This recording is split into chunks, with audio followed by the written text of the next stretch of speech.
मायावती की एंट्री महागठबंधन में कराने के लिए लगातार तमाम विपक्षी नेता कोशिश कर रहे हैं, लेकिन मायावती ने साफ कह दिया कि हम अकेले ही चुनाव लड़ेंगे, क्योंकि जब भी गठबंधन के साथ चुनाव लड़ते हैं तो वोट ट्रांसफर नहीं हो पाता।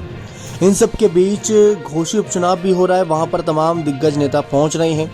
समाजवादी पार्टी के प्रत्याशी सुधाकर सिंह के पक्ष में प्रचार करने पहुंचे सपा पार्टी के राष्ट्रीय महासचिव रामगोपाल यादव ने मायावती की नाराजगी को लेकर खुलकर बात की। जी हां, उन्होंने कहा कि इंडिया दल में मायावती की एंट्री हम कैसे कराएं। साथ ही साथ उन्होंने यहां पर तमाम बातें भी रख दी। उन्होंने कहा कि जनता का रुख पूरी तरीके समाजवादी पार्टी की ओर नजर आ रहा है। साइकिल चलेगी लोकसभा चुनाव में भी और साथ साथ आने वाले विधानसभा चुनाव में भी। ना सिर्फ चलेगी बल्कि दौड़ेगी और कोई टिक नहीं पाएगा उसके सामने।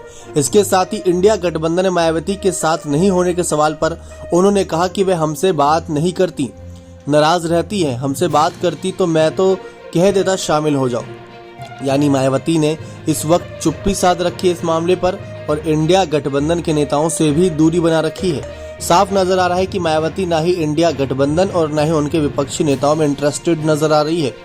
दावा किया जा रहा है कि इस बार के लोकसभा चुनाव में इंडिया गठबंधन के वोट परसेंटेज में भारी उछाल आ सकता है, लेकिन दूसरी तरफ मायावती की बसपा का वोट परसेंटेज तो बढ़ेगा, लेकिन सीटों का मामला घटता नजर आएगा।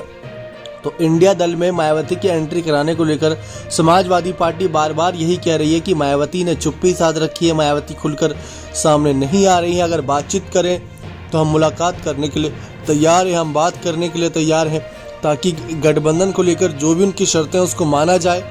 क्योंकि सबने देखा था कि अगर मायावती ये कह रही है कि वोट ट्रांसफर नहीं हुआ था, तो बता दें 2014 में किसके साथ चुनाव लड़ी थी और 2019 में किसके साथ चुनाव लड़ी, फायदा कब हुआ था उन्हें।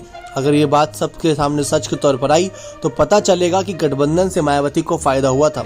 ना सिर्फ मायावती को बल्कि गठबंधन से बसपा को बहुत फायदा होता है। आप सभी शुरुआत से उठाकर देखिए, जब सपा और बसपा की सरकार बनी थी, मुलायम सिंह यादव, कांशीराम सब मिलकर आगे चले थे, तब भी गठबंधन था।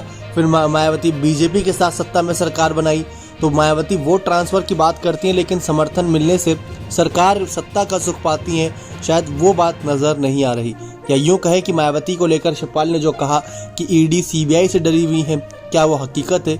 एक तरीके से हो भी सकता है, क्योंकि आज के समय में तमाम नेताओं पर भ्रष्टाचार के मामले तमाम निकल कर भी सामने आ रहे हैं। बने रहे चैनल के साथ। बहुत बहुत धन्यवाद।